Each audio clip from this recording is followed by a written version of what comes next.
Bezrat Hashem. Boker Tov Lachem. On est aujourd'hui Yom Rishon, Shavuot Tov, Yom Rishon, 25, c'est ça? Kaf et aussi du mois de Iyar, Bezrat Hashem. Aujourd'hui, c'est questions-réponses.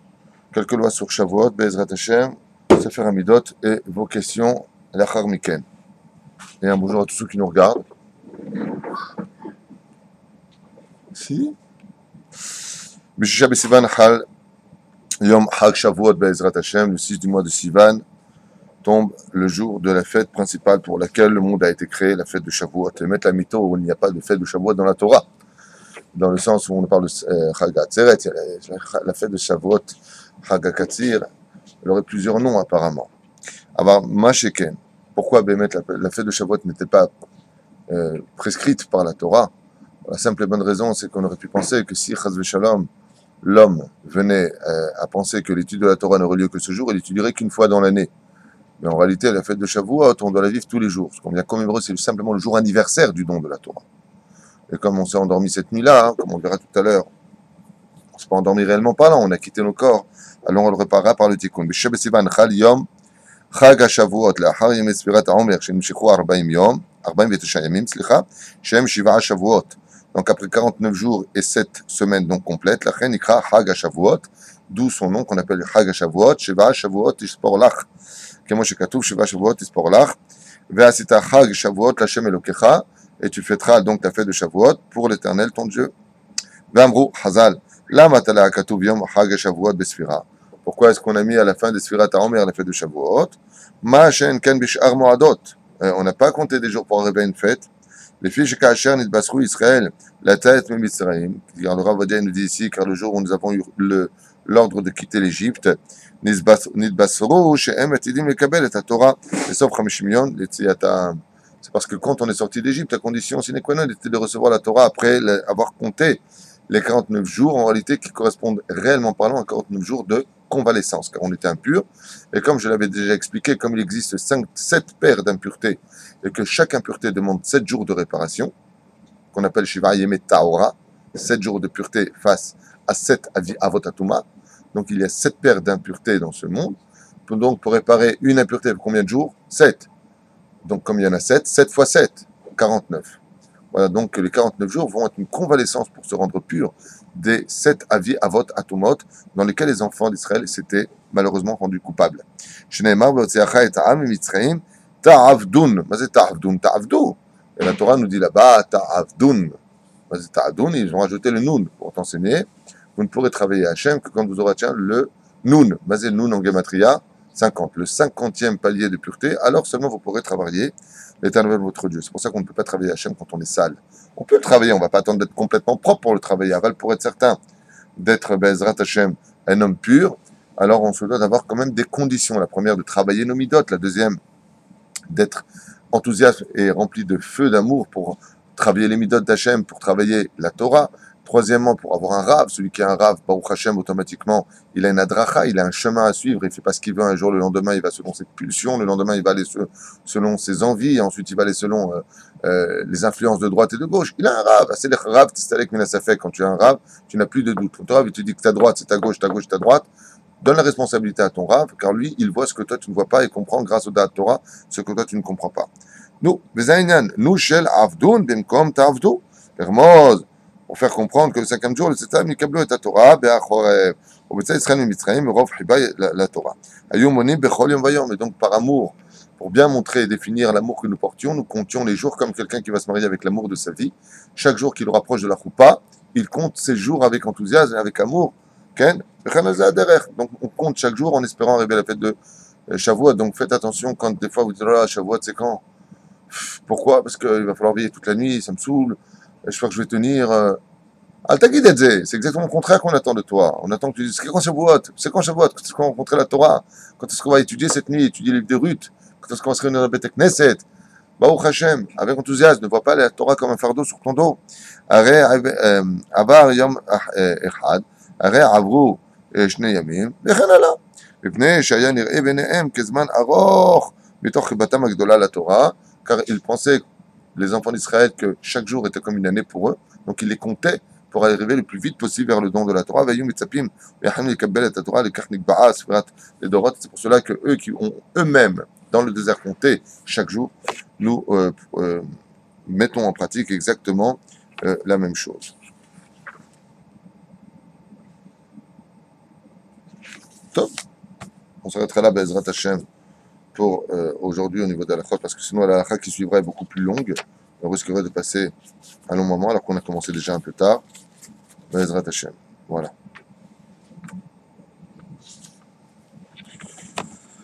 Rabbi Nachman Me'uman nous dit, Siata Dishmaya, toujours dans la Emouna, שבוע לעתיד לבוא כל אחד הזעיר מחברו בשנים יהיה יותר למעלה. La fin des temps, Bezrat Hashem, tout celui qui sera plus jeune que son prochain, yé yoter les ma'ala, sera plus en haut, en haut. Qu'est-ce que ça veut dire exactement? Je ne comprends pas vraiment ce qu'il veut dire ici. Il y a le respect peut-être des Doroth, il y aura peut-être une plus jeune, un Zahir. Zahir, ça on peut le traduire comme plus jeune, oui. Mais je ne vois pas pourquoi il dit ça. C'est-à-dire qu'aujourd'hui, on va selon la déa des anciens. C'est vrai qu'on va selon la déa des anciens. Chez les Goïm, comme ils disent que l'homme descend du singe, ouais, bah donc ils vont selon la génération qui va est plus intelligente dans le monde de l'évolution. Mais nous, chez les Juifs, l'homme, il vient de l'homme. Nous étions hommes. Il y a une histoire où l'homme est devenu un singe à la tour de Babel, comme on l'avait vu dans la Gemara de Maseret Sanhedrin, à page 109, à Moudalef. Oui, à Valkei Karon. Chez nous, les grands de la Torah, ceux qui nous ont précédés, étaient des extrêmement exemplaires. Donc plus on descend, plus on devient, nous, des singes. Eux étaient des sages, et nous sommes moins intelligents, dans le sens où nous avons besoin d'aujourd'hui de plus d'appareils sophistiqués. Avant, on parlait avec Hachem directement. Avant, on faisait des choses qui dépassent l'entendement humain. Jusqu'aujourd'hui, les scientifiques se demandent comment on a pu construire des choses aussi impressionnantes. Même si de façon générale, aujourd'hui, grâce à Dieu, l'évolution nous a permis de quand même bien avancer. Le da'at scientifique est plus grand. Mais il faut savoir qu'à l'époque de Moshe Rabbeinu alayhi shalom, quand on étudie l'histoire de la Torah, avant, les maladies étaient soignées par une seule bracha d'un grand rave. Aujourd'hui, on a des raves, mais on n'a plus les raves qu'on avait avant. D'accord? Les médecins, d'ailleurs, disaient souvent, quand tu peux rien à faire, c'est du miracle. Là, c'est plus de nous, là. D'accord? Donc, avant, Baruch Hashem, quand tu avais le Baal Shem Tov qui était sur terre, le Gaon de Vilna qui était sur terre, quand tu avais tous ces grands de la Torah, Rabbi Yitzhak de Berdichev, une seule bracha d'un homme qui n'allait pas dans le boulot, tu n'avais pas besoin de trouver des immeubles qui faisaient je sais pas combien, une seule bracha d'un rab, et puis tu avais ce que tu demandais, quoi. Une femme qui était stérile, elle avait son gosse sur la seule bracha, sur le seul mot d'un homme. Alors qu'aujourd'hui, il va falloir charcuter la femme, et travailler, et faire des hormones, et patati patata. Avant, une bracha d'un rab, c'est où? Nigmar Asipo. D'accord? Top. En tout cas, quoi qu'il advienne, il nous dit ici ce qu'il nous a dit. Lo charaba Yerushalayim ela bishvil hilulei Shabbat. Rabbi Nachman Breslev nous dit que la vraie destruction de Jérusalem est due essentiellement à cause d'une faute, celle du Chilul Shabbat, parce qu'ils n'ont pas gardé le Shabbat. Au Bitlu Kiryat Shema, Shacharit et Arvit, et ils ont annulé le schéma de Shacharit et de Arvit, au Bitlu Tinokot Shel Bet Rabban, et ils ont commencé à fermer les Talmud et Torah où on envoyait nos enfants étudier la Torah. Voici les raisons pour lesquelles le Bet Amikdash et Yerushalayim a été totalement détruite. Et ce n'est pas fini, puisqu'il dit Velo Ayalahem, Boshet Panim, Zemize. Et il n'avait absolument pas honte d'avoir laissé tomber la Torah, d'être Mehalel Shabbat, et ainsi de suite. Veishvu Katon Vegadol. Et il n'y a plus de différence entre ceux qui étaient jeunes et ceux qui étaient vieux. Ça veut dire qu'il n'y avait plus de respect. Gam Lo Chichu Ze, ils ne se reprenaient plus les uns et les autres. Gam Bizut Talmidei Chachamim, c'est exactement tout ce qu'on vit aujourd'hui un petit peu, hein. Je m'excuse, mais là, tout ce qu'on voit, c'est un peu Maseret Sota 49 Amoud Bet. Gam Pasku Iman Sha'amana, et donc ils ne respectaient plus les gens de la Torah, et donc ils n'avaient plus non plus d'intérêt pour ceux qui avaient de la Emouna, ils n'écoutaient plus les autres. En Yerushalayim Nivdet El Tzedaka, et donc Yerushalayim, elle, par contre, sera reconstruit par le biais de la Tzedaka à Yerushalayim, Keikaron Milchama.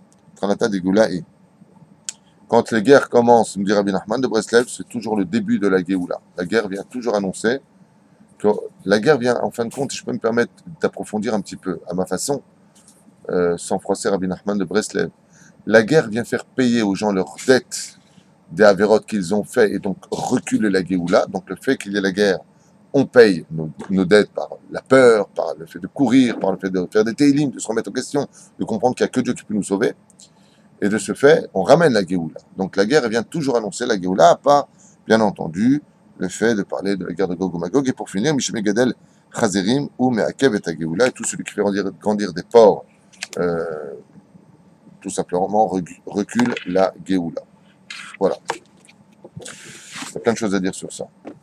Question. Alors, Maurice a une question et il dit pourquoi, dans le 5e chapitre de Masechet Avot, si j'ai Mishnah, il y a marqué là-bas que Akadosh Baruch Hu a préparé plusieurs choses, Beben Hashmashot, dans la création du monde. Donc, la Mishnah nous dit que Akadosh Baruch Hu a préparé plusieurs choses. La question de Maurice, qui vient de partir à l'instant, il a été appelé, donc c'est la question qu'il voulait poser, ce qu'il m'avait dit, juste avant de démarrer la caméra. Pourquoi Moshe Rabbeinu, alav shalom, Dieu a-t-il préparé sa kevura, son tombeau, avant même qu'il ne soit mort, avant même qu'il ne soit né, puisque c'était Ben Hashmashot. Pourquoi? Le Baal HaKehati, ainsi que le Ben Ishraï, donnent plus ou moins la même réponse. Tout simplement que Akadosh Baruch Hu a préparé un endroit à Moshe Rabbeinu qui resterait définitivement caché des yeux de l'homme. C'est-à-dire que tous les tombeaux, par exemple, si on prenait la tombe d'un des hommes les plus invraisemblables de l'histoire juive, un des plus grands tzaddik de l'histoire juive, Rabbi David Moshe, ou Rabbi Moshe Ederi, alav shalom, ne jurait que par lui, Rabbi David Moshe. On m'a raconté, je ne sais pas si c'est une légende ou pas, mais on m'a raconté que sa tombe, quand tu la vois, tu vas vers sa tombe, elle est encore plus loin. Elle n'est jamais vraiment à la place que, est-ce que c'est vrai ou faux, j'en sais rien, j'y suis pas allé. Aval, par contre, la tombe de Moshe Rabbeinu, bizarrement, on nous dit où elle est dans la Torah. Il est enterré à Arnevo. Voilà, on te dit où elle est, donc. Mais on ne l'a jamais trouvé. Alors c'est un endroit qui est en fin de compte existant, puis inexistant. Alors on nous dit comme ça dans la Masechet Megillah. Moshe Rabbeinu alav shalom nolad niftar bezayin be'adar venolad bezayin be'adar. Et les Parshanim disent Moshe Rabbeinu est né, est mort, pardon, le Zayin be'adar est né le Zayin be'adar. Le 7 Adar, on dit non, c'est le contraire. On aurait dû dire il est né le 7 Adar et il est mort le 7 Adar. Là-bas c'est marqué il est mort le 7 Adar et il est né le 7 Adar. La Gemara, c'est le Kashia, c'est pas compliqué à comprendre. On ne parle pas de sa naissance vraiment le jour où il est né. On sait qu'il est né le 7 Adar. Mais on veut te dire par là qu'il est mort le 7 Adar et que le jour même de sa mort, il a été ressuscité le 7 Adar. Donc il est rené le 7 Adar, et non pas né. Donc dans ce cas-là, quel a été le rôle de sa Kvora, de son enterrement? Elle a été momentanée. Ce côté momentané de l'histoire de Moshe Rabbeinu alav shalom, c'est un endroit qui a été spécialement préparé pour lui. Pourquoi? Pour la simple et bonne raison, c'est qu'il y a un tnaï qui a été fait dans la création du monde, Maurice, c'est que quand on meurt, on ne ressuscite pas jusqu'à la Triat Ametim, sauf cas d'exception, comme le cas de Yecheskel qui a fait revivre les 80 000 décédés de la tribu d'Éphraïm qui s'était enfui d'Égypte avant l'heure. Oui, il y a des cas d'exception, comme Elisha qui a ramené Yona à la vie, alors qu'il n'avait que 9 ans qu'il venait de mourir. L'histoire de Moshe Rabbeinu, comme il était enterré en face de Baal Peor, il a été enterré, il est mort, vraiment, il a rendu son âme, puisqu'il est mort Beneshikat. À Shrina, comme c'est marqué, 3 sont morts de cette mort-là, qui sont Aaron, Myriam et Moshe Rabbeinu alav shalom. Et cet endroit, ce n'est pas un kivura, ce n'est pas un trou normal. C'est un trou qui était momentané pour la Triat Ametim. Et cet endroit a été caché. Pourquoi? De peur que les enfants d'Israël ne fassent teshuva ou n'en reviennent à leur prière que par le biais de Moshe Rabbeinu. Donc, pas simplement qu'ils fassent Avodah Zara sur Moshe Rabbeinu, et là qu'on se sert du srout de Moshe Rabbeinu. Donc c'est un endroit en fin de compte qui se déplace. Ce n'est pas un endroit qui est fixe. Car l'endroit même où Moshe Rabbeinu aurait été enterré, même s'il était ressorti de la tombe, la Kdusha de Moshe était si grande que l'endroit où il a été enterré aurait été aussi un srout pour les enfants d'Israël. La reine, cet endroit a été créé de telle façon à ce que quand il a été créé, il ne soit pas créé, dans le sens où on ne peut pas le trouver. Donc c'est quelque chose qui est exceptionnel. C'est pour ça qu'il a été créé, Beben Hashemashot. Question qu'on m'a aussi posée. D'abord, une question à Adam. Quelle est la raison pour laquelle, lorsque l'homme s'unit à la femme, L'homme, lorsque l'homme s'unit à sa femme, quand un homme s'unit à sa femme, la mitzvah de procréer, oui, comment se fait que dans le Zera, il y a autant de potentialités alors qu'il n'y en a qu'un seul qui va être utilisé, comme si, enfin, c'est comme s'il y avait Baal Tashrit, alors c'est pas possible dans le cas de la chaîne alors, pourquoi? La question c'est pourquoi? Un parmi des millions. Et à quoi servent les millions? C'est le Baal Tashrit ou ils ont quelque chose? La question que pose Adam, c'est la première fois qu'on pose cette question. C'est pourquoi, alors qu'on sait que pour la mitzvah de la procréation, on a besoin d'un seul zéra, d'un seul spermatozoïde. Et pourquoi on en trouverait des millions dans l'érection d'un homme qui s'unissant à sa femme? Pourquoi autant? C'est marqué comme ça, d'accord? Marqué à propos d'un paracha de Balak, dans le livre de Bamidbar que nous venons de démarrer cette semaine. Il est marqué là-bas que Bil'am Arasha était un homme qui était tellement impur qu'il était capable de voir dans la Toum'a quel était le zéra quand un homme allait avec sa femme, donc il ne voyait pas des films interdits. Il était capable de voir quel était le zéra qui pénétrerait l'ovule de son épouse à travers la Toum'a.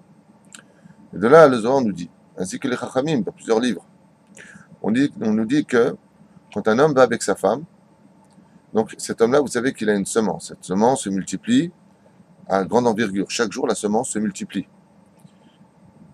Ce zéra, cette semence, chaque spermatozoïde, c'est un enfant potentiel. C'est pour ça que de faire zéra levatala, c'est l'équivalence de tuer des enfants. Il n'y a pas de différence. Maintenant, quel enfant va aller dans l'ovule? Celui qui décide dans les cieux, c'est un ange du nom de Laïla. C'est son nom. On t'appelle toi Adam, moi David, et lui c'est Laïla. Chacun son nom. Et Laïla surveille les pensées du couple. Selon les pensées du couple, si le couple est pur, si le couple est kadosh, si le couple est capable de voir la mitzvah et non pas le côté animal des choses, si le couple est capable de s'aimer et non pas de se côtoyer alors qu'il y a une guerre entre eux, si toutes les conditions que l'on étudiera Blineder demain soir, puisque c'est un cours qui parle de l'intimité conjugale, Blineder, qui parlera en tout cas, remplira ces conditions, alors au moment de l'érection, l'ange Laïla dira, toi, ce spermatozoïde-là, tu pénétreras l'ovule. Mais dans ce cas-là, pourquoi autant de spermatozoïdes? Parce que si, pendant une fraction de seconde, cet homme-là, il pense à la voisine, hop, hop, hop, hop, hop, on étudiera ça demain soir. Ce spermatozoïde-là, qui était pur, il n'est pas bon. On descend un autre spermatozoïde. Oui, mais attends, si dans ce cas-là, cet homme-là, hein, il avait regardé une femme dans la semaine, et il est parti avec sa femme. Hop, hop, hop, hop, c'est plus le même spermatozoïde, c'est celui-là. Dans ce cas, il faut prendre des millions. Parce que même dans les millions, même dans les catégories prescrites par les chachamim qu'on étudiera demain soir, tu verras qu'il y a des degrés dans les pensées et l'impureté des pensées. Comme il y a des degrés dans la pureté, dans le verset qui veut dire à un moment de l'érection. Par exemple, s'il dit Torah, Tziva lanu Moshe Morachak Lat Yaakov. Raconte comme ça, je vais te raconter une sorte de la Gemara. Une femme qui a eu un enfant, et cet enfant, à l'âge de 3 ans, était capable de porter ce que portait un chamor sur le dos. Je ne sais pas si vous comprenez ce que je suis en train de dire. 3 ans, le gosse. Une force hors du commun. Le père et la mère sont partis voir les Chachamim en disant, nous avons un deuxième Samson dans l'histoire, Shimshan. Les Chachamim lui ont dit, qu'on irait que tu pensais à un chamor au moment où il sortit de ta semence chez ta femme. Alors la femme, elle lui a dit, je ne sais pas, moi, ah oui, effectivement, il y a un âne qui abraie. Un âne qui, au moment où, et ce n'est pas mon mari qui a eu cette pensée, c'est moi qui l'ai eu. Oh là là. Et le mari a répondu, je crois que c'est la Gemara dit comme ça, oui, que je voudrais que, quand j'ai entendu l'âne qui abraie, je voulais que mon fils soit fort comme un chamor. Alors, l'ange Laïla, il suit le conduit de l'homme. Il emmène l'homme là où il veut aller. Les anges emmènent l'homme là où il veut aller. Parmi la semence, il y avait une semence dans les millions qui était très forte, dont la force physique était supérieure aux autres. C'est lui qui a pénétré l'ovule. Si tu avais pensé avoir un fils qui soit comme Rabbi Shimon Bar Yochai, alors tu aurais eu un fils qui soit plus pur. Nous sommes des gens fragiles, dit-il. Alors il aura un spermatozoïde qui sera fragile. La pensée engendre. C'est pour cela que le sperme ne peut sortir, le spermatozoïde ne peut sortir de l'homme que quand le cerveau l'ordonne. C'est l'un qui est relié à l'autre. La semence ne sort que par rapport aux fonctions du cerveau. C'est pourquoi Dieu l'a fait comme ça, pour faire comprendre que c'est la pensée qui engendrera le spermatozoïde. Donc il faut une palette de choix importante.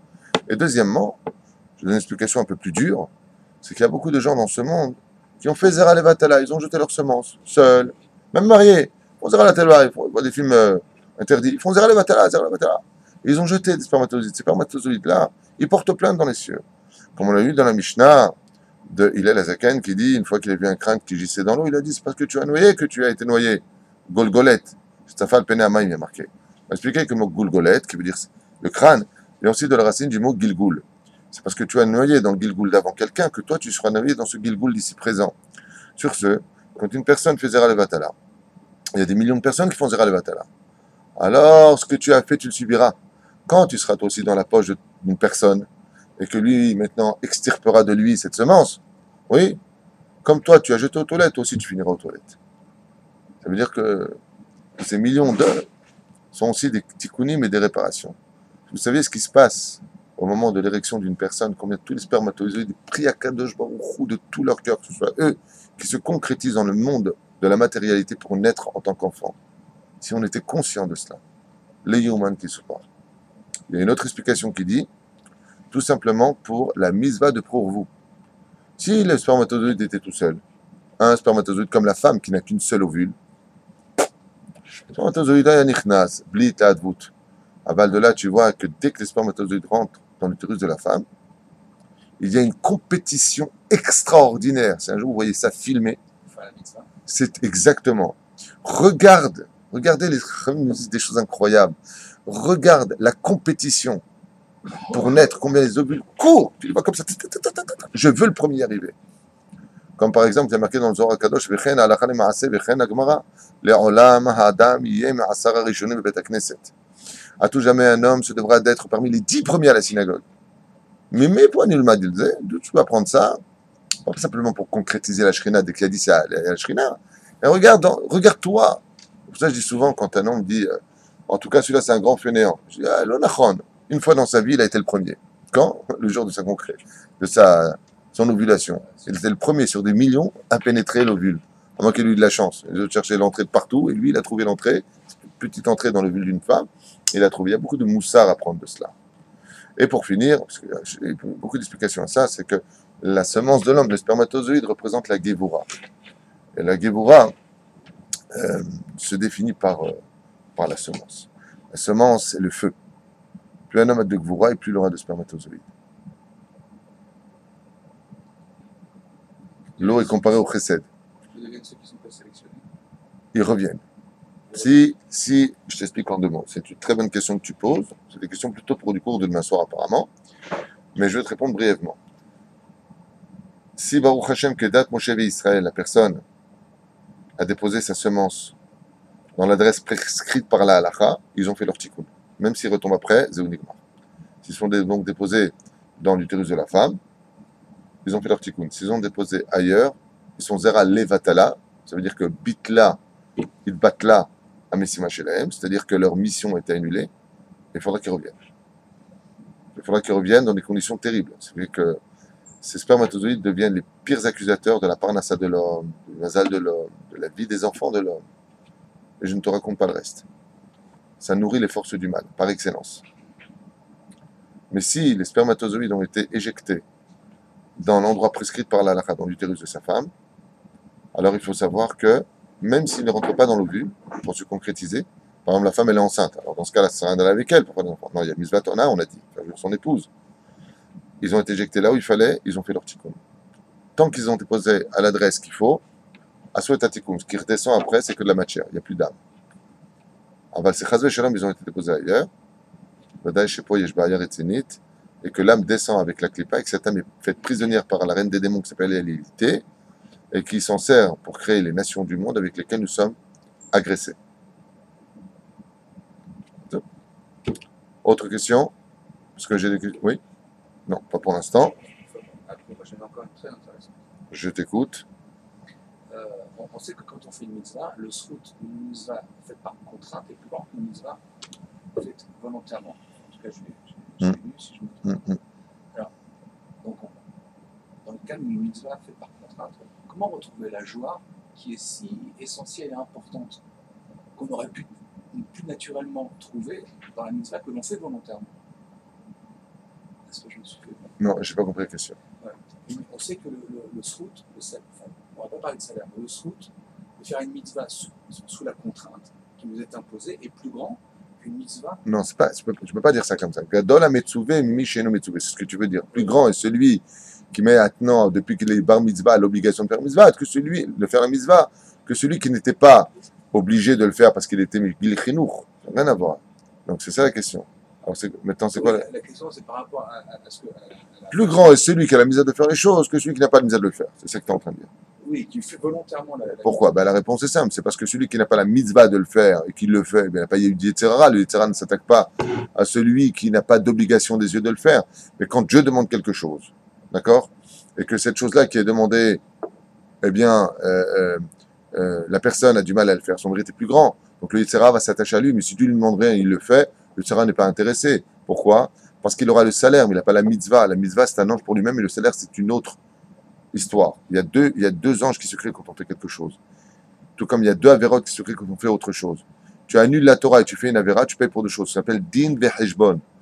Le din pour que tu as fait l'avéra et le cheshbon du temps que tu as perdu pour faire ta avéra qui aurait pu être mis dans la Torah. Donc ça fait deux choses. De la même façon, quand un homme fait une mitzvah, on va compter deux choses. La mitzvah et l'enthousiasme de sa mitzvah. Ça veut dire, est-ce qu'il a vaincu son Yetzirah qui lui a fait aller doucement faire la mitzvah, ou est-ce qu'il va faire la mitzvah avec enthousiasme en battant son Yetzirah qui n'a pas envie qu'il le fasse Beit Laavout. Voilà. Ce qui me gênait, c'était le fait, la joie va être a priori plus grande dans la mitzvah que l'on va faire volontairement. Mais cette joie-là est fade. Ça veut dire que la joie n'est pas au même niveau que la joie de celui qui est Metsouvé, parce qu'il n'a pas de Yetzerara. C'est pas la même joie. C'est une joie qui est beaucoup plus faible. C'est pour ça que le salaire d'une personne qui fait une mitzvah alors qu'on lui a rien demandé, mais il le fait, comme par exemple un enfant de 9 ans qui va faire Sfirat Omer, il va faire avec joie, mais n'oublie pas un détail. T'es pas encore bar mitzvah, haké. Attends, il n'y a pas de combat encore, t'es que Yetzerara. Yetzerara, il aime la Torah, faut le savoir. Le Yetzerara respecte les gens qui sont dans la Torah. Mais maintenant qu'il a 13 ans et un jour, viens à la synagogue pré-arbitre, je suis fatigué, je n'ai pas envie. Tout le temps, où elle est c'est toujours pareil. Maintenant qu'il y a le combat du Yetzeratov qui est rentré à 13 ans et un jour, le Yetzera se réveille, il dit hey, maintenant j'ai des concurrents, il va falloir que. La reine, Gadol ha-metzuvé, mimi she'eneno metzuvé. Plus grand est celui qui est ordonné d'une mitzvah, car le Yetzera est tokef, il est actif et agressif. Celui qui n'est pas obligé de le faire, le Yetzera, il n'est pas intéressé parce que de toute façon, le miel qui est dedans n'est pas vraiment du miel. L'homme a c'est du sucre et de l'eau pour lui. C'est-à-dire, à propos de la paracha de la semaine, on pose la question, savoir pourquoi, dans l'Haftara plus exactement, on nous parle donc de la femme qui est la Tid Lavo, il y a marqué Lo Ikre Yoter Baali, et là, Ikre Ishi, tu ne m'appelleras plus mon mari, mais tu m'appelleras mon homme. Une différence. On va poser la question à savoir pourquoi est-ce qu'un homme a le droit dans le judaïsme de prendre plusieurs femmes, vous vous rappelez? Et pourquoi est-ce que la femme n'a pas le droit de prendre plusieurs hommes? Un homme a le droit de se marier jusqu'à 4 femmes, même s'il y eut à l'époque, il y a 3 siècles de cela, aujourd'hui, on va dire la Gzera de Rabbeinu Gershon qui avait interdit la polygamie. Et la polygamie engendrait de grands soucis, puisque pour l'homme surtout, polygamie, qui dit polygamie dit plusieurs belles-mères. Donc c'était compliqué, c'est une blague. Mais quoi qu'il advienne, un homme avait le droit, donc jusqu'à aujourd'hui, on pourrait revenir à ces lois-là, seulement ils ont gardé Béalma, hein, on peut le dire ouvertement, la Xéra de Rabbeinu Gershon, à Valminadine, oui, un homme pourrait épouser plusieurs femmes, seulement dans la Ketouba, aujourd'hui, il se promet d'avoir qu'une seule femme et ne peut pas épouser une autre femme sans l'accord de sa femme. Velo Ikachisha Alea, il ne peut pas prendre une femme sur elle. Avalki Karon, comme le fit Abraham, comme le fit Yaakov, un homme a le droit d'avoir plusieurs femmes dans sa vie, Zélo Assour, et d'être marié avec elle. D'accord? Le minhag des Arabes, ça a été pris du judaïsme. Ensuite, le monde ashkénaze a fait un décret pour eux, mais les Yéménites, par exemple, ont plusieurs femmes. Ils ne sont pas obligés d'avoir qu'une seule femme. Donc, ok, jusque-là, ça va. Et la question reste la même. Pourquoi est-ce que dans ce cas-là, la femme ne peut pas être mariée avec plusieurs hommes? Une femme aurait pu être prise en compte. Et la paracha de la semaine nous dit comme ça. Vous avez remarqué que dans la Rishima, on nous dit dans la liste du dénombrement des tribus d'Israël, on nous dit les Mishpechotam, les Vetavotam. Leur famille et leur père. Leur famille et leur père. Leur famille et leur père. Et là, il y a quelque chose de très important à retenir. C'est que dans le judaïsme, nous avons deux façons d'exister. Il y a le côté existentiel du peuple d'Israël qu'on appellera le national, et il y a le côté représentatif du peuple d'Israël vis-à-vis des nations du monde qu'on appelle l'international. La Torah, dans cette paracha, la paracha de Bamidbar, on nous parle de les mishpechotam, les vetavotam, donc leur famille de la maison du père, et non pas de la mère, vient nous faire comprendre que tout ce qui touche à l'accès familial, donc national du peuple d'Israël, sera toujours fixé par le père. Je donne un exemple. Quand on parle de l'essence même du peuple d'Israël, tout dépend du père. Si par exemple l'enfant est né d'un père Cohen, qu'est-ce qu'est l'enfant? Et si la mère elle est Cohen et que le père n'est pas Cohen, il n'est pas Cohen. Non, pas shoot.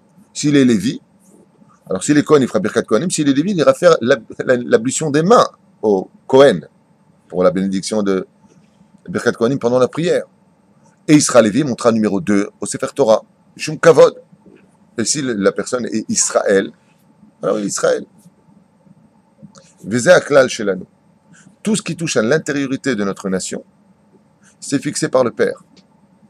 Par contre, et de l'autre côté, tout ce qui touche au côté extérieur des représentations du peuple d'Israël vis-à-vis des nations du monde, comme la plus essentielle dans ce domaine, qui est Mihu Yehudi, qui est juif, si le père est juif et que la mère ne l'est pas, quand il s'agit de définir les nations du monde face à Israël, la mère, si elle n'est pas juive, qu'est-ce qu'est l'enfant? Il n'est pas juif du tout. Il n'y a pas de à moitié juif. C'est une notion bizarre de dire il est à moitié juif. Chez nous, ça n'existe pas. C'est un truc qui achète la conscience. Son père est juif. Mechila, il est goy, me'achuz. Il est 100% goy. Il n'est pas juif. Il n'a pas un côté juif, il n'a même pas du sang juif. On définit comme ça dans l'histoire. Ou goy, pas shoot. L'echol davar. Mais si par contre le père est goy et que la mère est juive, l'enfant n'est pas à moitié goy, il est 100% juif. Qu'elle soit mariée avec un islamiste ou un chrétien ou un bouddhiste. L'enfant qui naît est me'achuz, il est autant juif qu'un juif né de père et de mère. Autant, il n'y a pas de différence. Il est me'achuz. Imo, Yehudia ou Yehudi, c'est tout. Sa mère est juive, il est juif. On ne parle pas des mitzvahs d'après le Shomer Shabbat, pas Shomer Shabbat. On parle pas de ça. אבל כי 40 זה ההלכה. לכן, quand on parle de l'extériorité d'Israël vis-à-vis des nations, quand Israël va recevoir la Torah, par exemple, pour la fête de Shavuot vis-à-vis des nations du monde, la Gemara nous dit Besrut Nashim Tzadkaniot, Niga'al ou Mitzrayim. C'est par le mérite des femmes que nous sommes sortis du pays d'Égypte.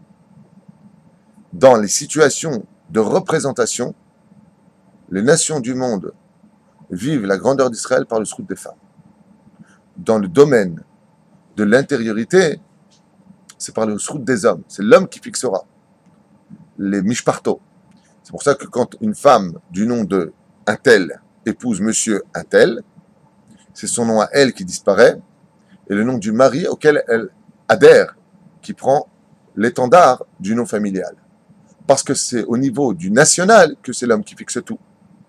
Si par exemple la mère est polonaise et que le père est tunisien, les minagim de l'enfant et de la fille seront fixés par le père et non pas par la mère. Ma mère est polonaise, mon père est.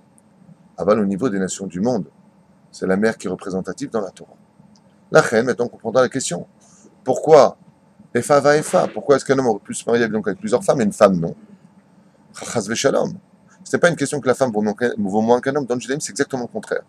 Comme c'est marqué dans Baba Metzia, à la page 59, à Moudalef en bas, les nous ont dit que tout ce qu'un homme, ou alors dans les Vamot, à la page 62, en Moudbet, tout ce qu'un homme, c'est par le srout de sa femme. S'il a de la joie, c'est grâce à sa femme. S'il n'a pas de femme, il n'a rien. Rien, on n'est rien sur nos femmes. Chetzi Adam, on n'est rien sur nos femmes. Dans la Torah, le judaïsme, la femme, c'est plus qu'un homme. C'est pas moins qu'un homme. Et c'est tellement plus qu'un homme que si elle était mariée avec deux hommes, elle qui représente les nations extérieures, c'est-à-dire la relation entre le monde d'Israël et le monde des nations du monde, on aurait eu un problème. Imaginez que cette femme se soit mariée avec un Israélite et un Cohen. Qu'est-ce qui se serait passé pour l'enfant? Il est de qui? On remarque que oui, ça aurait été permis. Quoiqu'au niveau de la Kabbale, ce sont des choses qui sont beaucoup plus profondes, car la femme, comme je vous l'ai dit, elle représente le pont de jonction entre l'homme et son créateur. Et si un autre homme monte sur ce pont, il a cassé ce pont et l'homme perd automatiquement sa relation avec son créateur. Ce qui fait qu'un homme qui reste marié avec une femme qui l'a trompé est un homme qui n'a plus de connexion avec son Créateur. Il ne le sait pas. Bien entendu, il a trompé, on parle de, il faut qu'il y ait deux témoins, que la femme le reconnaisse et que l'homme, par exemple, l'accepte sur place. Mais une femme ne peut pas être témoin d'elle-même en disant, tu sais, chérie, je t'ai trompé. La meuf, elle a vu le guette, il y a 500 000 shekels trucs à prendre. Ouais, je t'ai trompé, ouais, je te jure, je t'ai trompé. Ouais, vas-y, donne. Alors, une femme ne peut pas être témoin pour elle-même. Aval, si le mari a eu un doute et que la femme lui dit, ben, tu as raison, je suis avec ton meilleur ami, et que l'homme l'a cru sur place, alors il faut avoir un dayan dans ce cas-là. Je ne vais pas vous faire le psak à la femme, mais je le connais.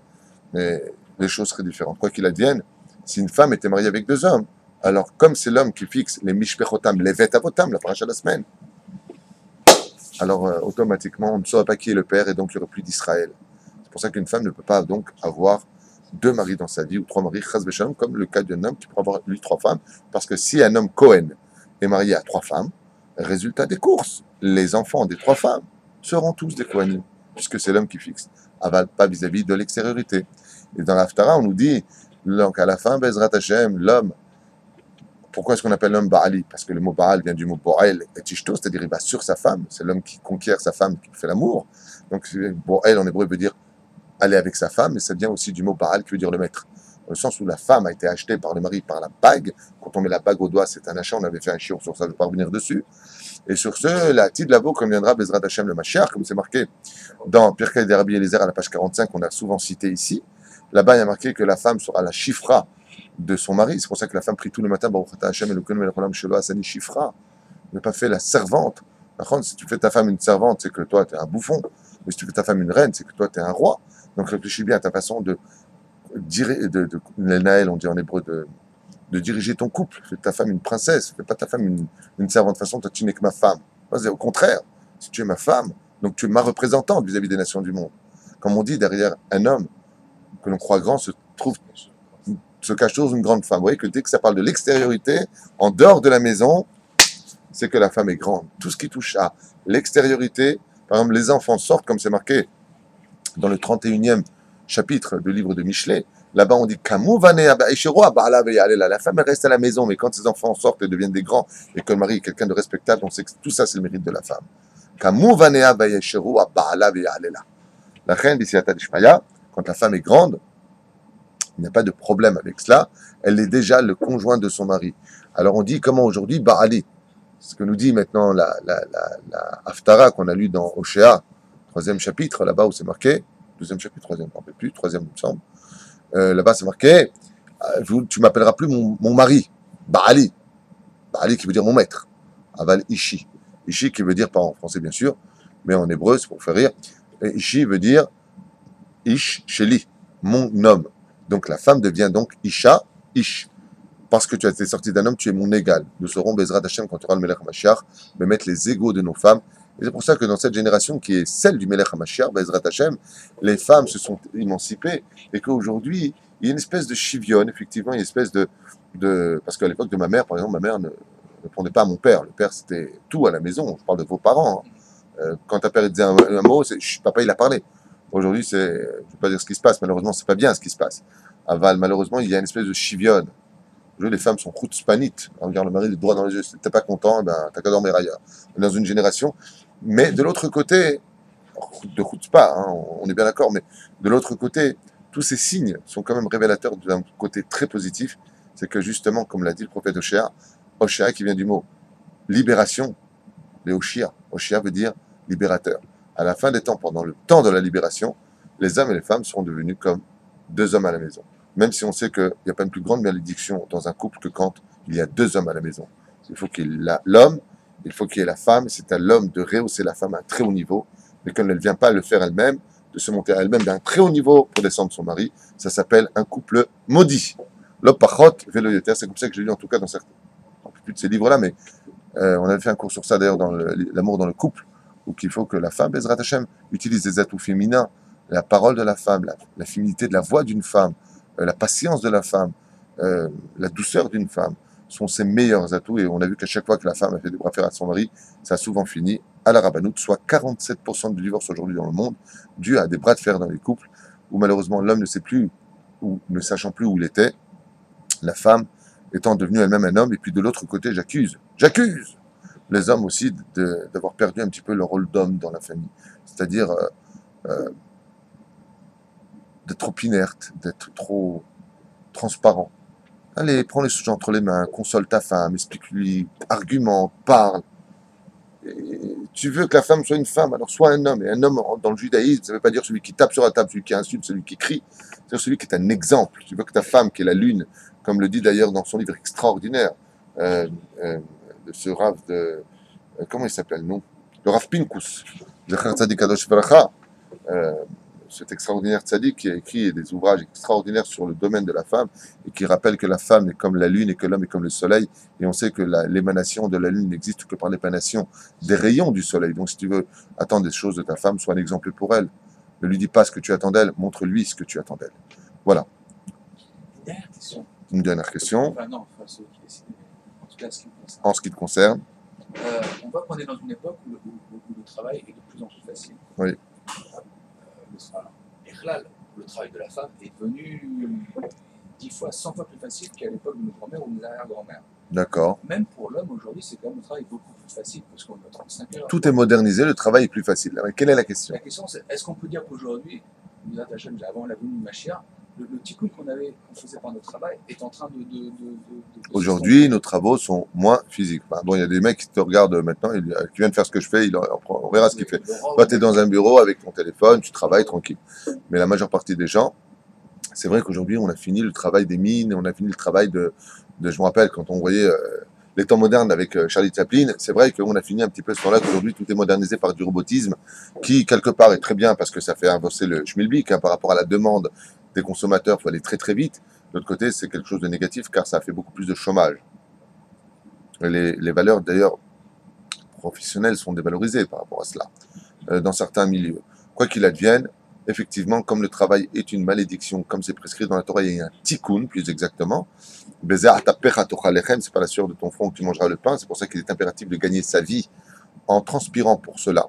Non pas parce que c'est parce que tu travailles que tu auras de l'argent, mais parce que cet argent ne sera valable dans ta poche que quand tu auras un peu transpiré pour l'avoir. D'où le côté impératif d'avoir un travail dans la vie, entre guillemets. Bon, tu peux être sophère, tu peux être dans le monde de la Torah, ou alors de partager ton étude, mais alors tu vas travailler parce que il va falloir que tu partages ton étude avec celui qui te soutient, donc tu vas suer. On sait que le plus grand, le plus difficile et le plus invraisemblable des métiers de ce monde, je dis bien des métiers de ce monde, parce que ça s'appelle Torato ou Manuto, c'est d'étudier la Torah. Comme le disait le Rav Aryeh souvent, et le dit encore mon Rav, le Rav Gerbian Shlita à Yerushalayim, je défie n'importe quelle personne qui travaille dans n'importe quel domaine de venir étudier 8 heures d'affilée tous les jours. Allez, pendant une semaine, 8 heures avec une Gemara en face, je veux le voir. Et la Torah nous a déjà répondu à cette question-là, puisque la Gemara nous dit Limud Torah metish kocho shel adam. L'étude de la Torah fatigue le corps de l'homme comme aucun métier au monde n'est capable de le faire. C'est extrêmement fatigant d'être assis et d'étudier la Torah toute la journée, tous les jours. Tous les jours, tous les jours, tous les jours, tous les jours. Vous verrez que les gens préféreront aller travailler, étudier la moitié d'heure. Les gens te le disent, étudier la journée, je peux pas. Je peux pas, j'ai pas la force. Je n'ai pas la force. Alors oui, il est impératif de gagner son argent à la sueur de son front. Non pas parce que moi je me suis levé le matin à 5 heures, c'est comme ça que j'ai fait mon oseille, dira cet imbécile de l'esprit, mais parce que tout simplement, quand ton argent rentre, non pas par le biais de l'arnaque, d'arnaquer des gens, ou par téléphone, ou par de vive voix, d'accord? Donc tu as mis de l'argent facile dans ta poche, ça c'est sûr que cet argent-là, ce n'est pas de l'argent cachère, et c'est surtout pas l'argent béni de Dieu. Ça c'est certain. La reine Bissiata Dishmaya, il est impératif que le travail des temps modernes aujourd'hui soit plus léger, c'est parce qu'on arrive à la fin des temps et que c'est une preuve, une fois de plus, que le Melech HaMashiach est là, puisque la malédiction d'Adam Arishon aujourd'hui a été payée, nous sommes à la fin des 6000 ans, et que Baruch Hashem, il faut profiter de cette occasion. Profiter de cette occasion aujourd'hui où tu peux très facilement travailler pour avoir plus de temps pour étudier. Le Pachot, Velo Yoter. Encore deux questions qui m'avaient été posées, marquées d'ailleurs, je vous répondrai maintenant sur le livre Mayana Shel Torah. Et dans le livre de Mayana Shel Torah, la question, voici la descendance de Aaron et de Moshe Rabbeinu. D'accord? Dans la paracha, on a vu ça. Elle posait la question à savoir, mais comment se fait-il qu'on nous parle de la descendance de Aaron et on ne parle pas de la descendance de Moshe? Dans le livre Mayana Shel Torah, eh bien la réponse nous dit, c'est parce que de là, la Torah a voulu t'enseigner une chose essentielle. C'est que tout celui qui enseigne la Torah aux enfants de l'autre peut considérer les enfants de l'autre comme ses propres enfants. C'est pour ça que c'est une grande ségoula pour celui qui n'arrive pas à avoir d'enfants, d'avoir des enfants légitimes exactement comme les siens. Comment? Paye un prof, si tu ne sais pas lui enseigner la Torah, qu'il va lui enseigner la Torah. Tout celui qui est megadel, banim, bederech Torah, mizot masim tovim, nechshavim lo kebanav. Tout celui qui fait grandir les enfants des autres dans le domaine de la Torah sont considérés ces propres élèves-là comme étant ses enfants. Ce qui fait que quand on parle du Rabbi Lubavitch, quand on nous dit qu'il n'a pas eu d'enfants, ça me fait rire. C'est peut-être l'homme qui a eu le plus d'enfants au monde. On parle du Rav Shach, 3 à 4 enfants, Mapitom. Tous ces grands de la Torah qui ont beaucoup d'élèves à Sout Talmidim Arbe ont eu des centaines, des milliers, voire des millions d'enfants, parce que de génération en génération, comme le Rav Ovadia Yosef aujourd'hui, tout le monde étudie sa Torah. Sachez que tout celui qui étudie la Torah du Rav Ovadia Yosef est aussi considéré comme son fils dans les cieux. Baruch Hashem. Et pour finir, il y avait encore une question qu'on m'a demandé. Oui, à propos de la tribu de Lévi. J'ai remarqué que la tribu de Lévi finit avec 22 000 participants dans la paracha de la semaine, paracha de Bamidbar. Alors que quand ils sont sortis d'Égypte, eh bien, ils étaient, Baruch Hashem, beaucoup plus nombreux. Alors, la question, c'est de savoir pourquoi est-ce que les tribus étaient beaucoup plus supérieures en chiffres et en nombre que la tribu de Lévi. Et c'est à Moussé Askel pour nous-mêmes. La réponse que nous sont données par les sages est très intéressante, et je finirai avec ça pour aujourd'hui. C'est que tout simplement, tant qu'on était dans le désert, et que les Lévi'im, qui étaient nombreux en Égypte, ils servaient même dans les châteaux, car ils n'étaient pas concernés par l'esclavage d'Égypte. Alors les nations du monde nous battaient, nous on se croissait, multipliait, on naissait 6 par femme enceinte. Mais quand on arrivait sur le territoire d'Israël, on verra que la plus petite tribu des sorties d'Israël, la tribu de Dan, était la plus nombreuse pratiquement en rentrant dans le pays d'Israël. Mais ce qui est choquant, c'est que la tribu de Lévi était la moins nombreuse, 22 000. Wow. Et la réponse est très belle. Et étant donné que les Lévi'im devaient s'installer uniquement dans les villes de refuge, mais devaient servir au temple. Ils n'avaient pas donc de Chelek et de Nachala en Israël. Ils n'avaient pas d'héritage en Israël. Ce qui fait que dans le désert, Dieu n'a pas fait de miracle pour eux. La femme tombait enceinte de façon naturelle. Aval, comme les autres, devaient conquérir les territoires d'Israël et les peupler.